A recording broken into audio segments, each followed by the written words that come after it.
Well, Mr. Ferrandini, what a great tribute to you personally and to the district to have a Kern County Teacher-of-the-Year. Yes. Now I see a little platinum in your beard there, which means you're more valuable. Oh, is that right? Because of your experience. And could you share with us what it takes to become a Kern County Teacher-of-the-Year? Sure, I can tell you what I think. You know, I have dedicated my time here, my career here, to building a great program, and we've had the resources to do that, worked hard to develop those resources, and I think that's all a part of it. But also, it takes being nominated, and so my principal here at Tropical Middle School graciously nominated me, seeing that I apparently had some of the characteristics that they were looking for. And that started a process where we had to fill out a lengthy application at the county level. Had a lot of rules, a lot of things that had to be done just right. And I had a great helper in that an English teacher at Rosamond High School helped me to develop my application. Her name's Miss Carr. She happens to be my sister. And so it took her help as well as a lot of people.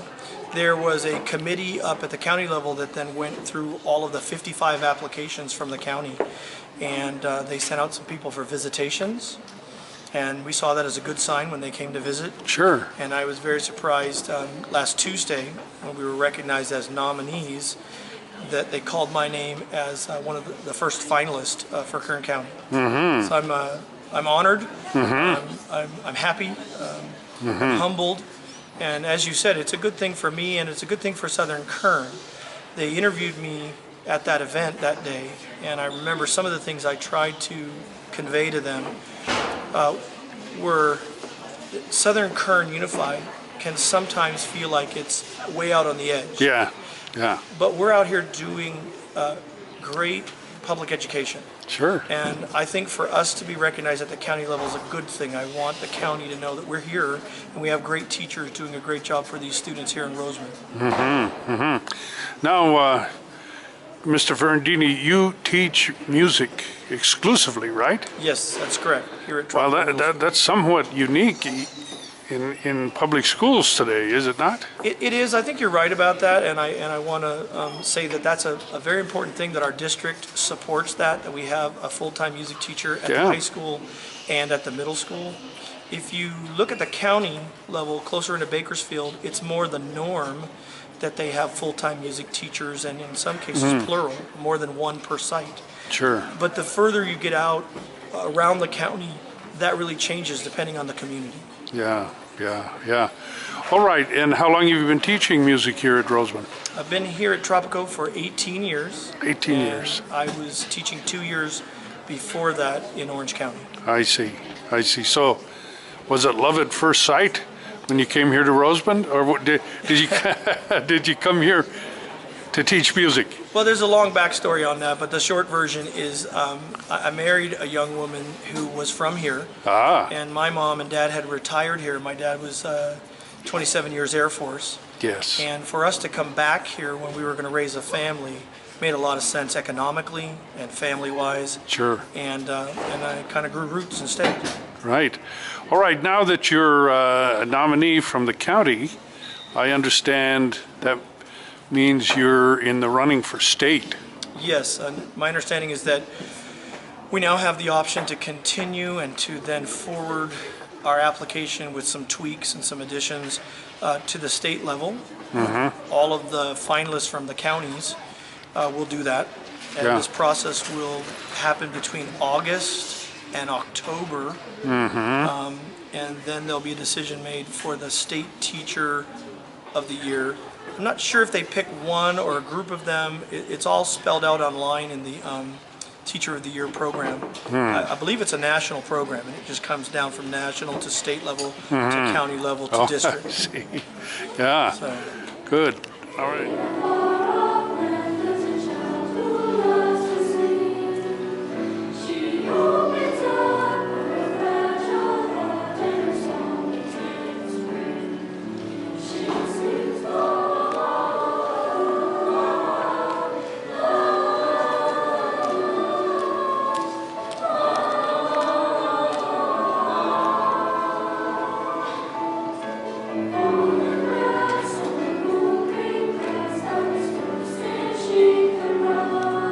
what's the secret if you had to, if a new teacher was humble enough to come and say, Mr. Ferrandini, I want to be Teacher of the Year someday.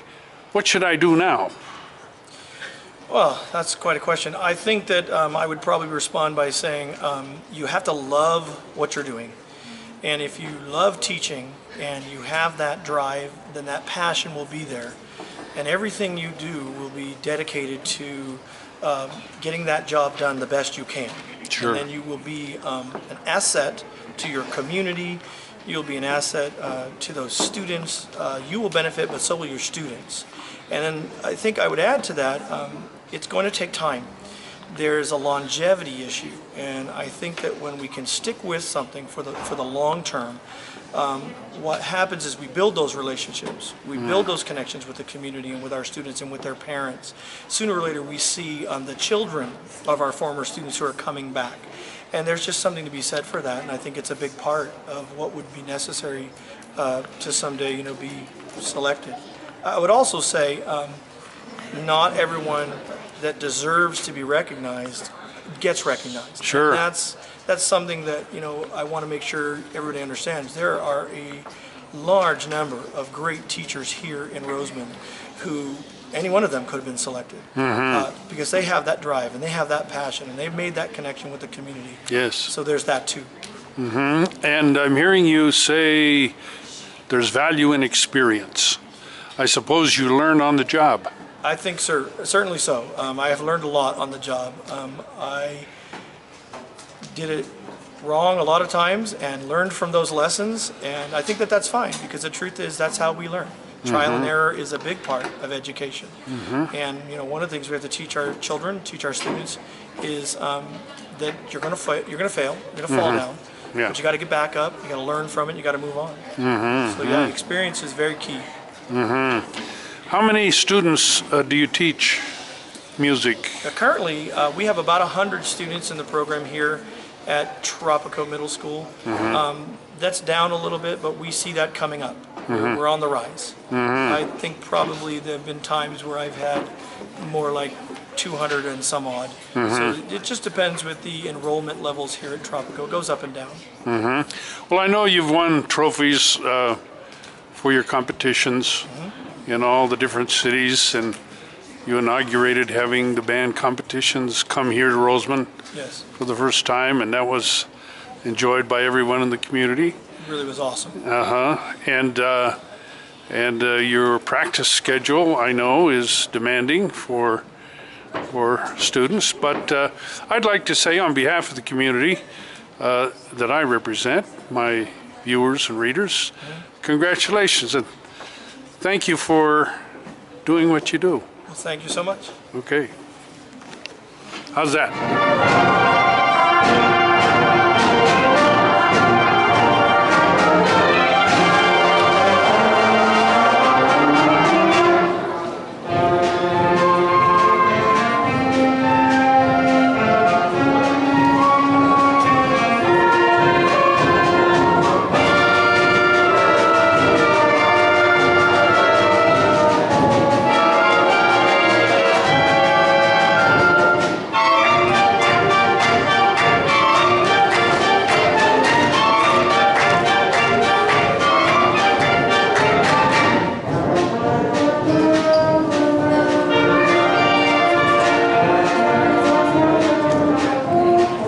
About what does it take, to maybe become a Teacher of the Year, and I mentioned a lot of things, but one of the things I don't know if I articulated very well is you got to have students, and you got to have great students. And through the years, I've had a lot of great students and a lot of great families represented.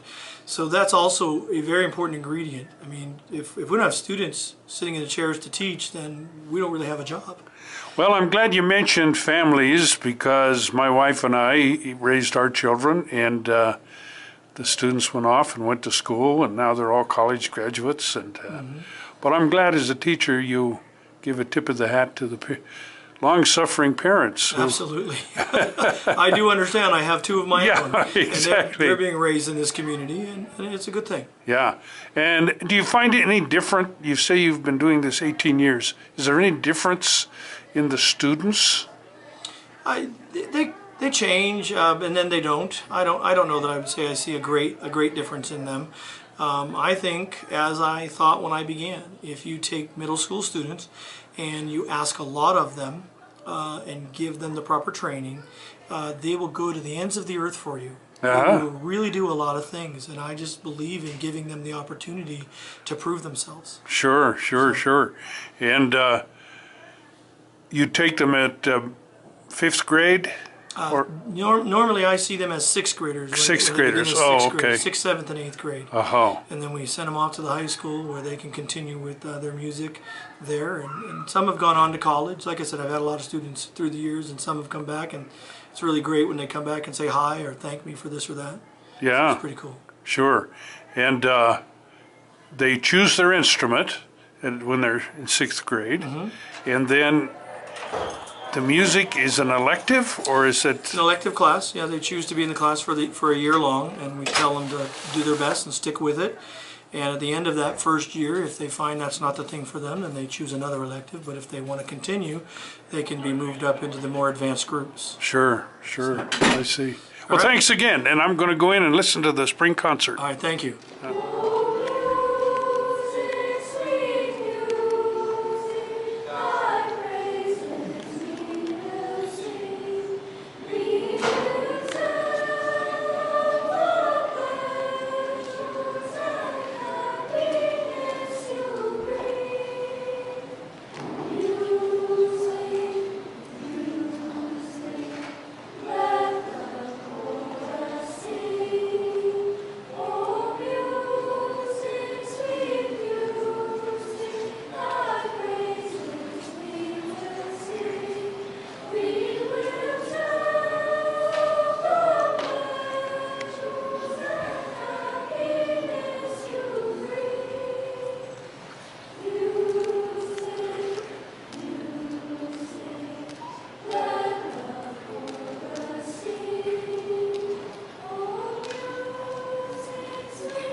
Well, this was the piece that we sight read.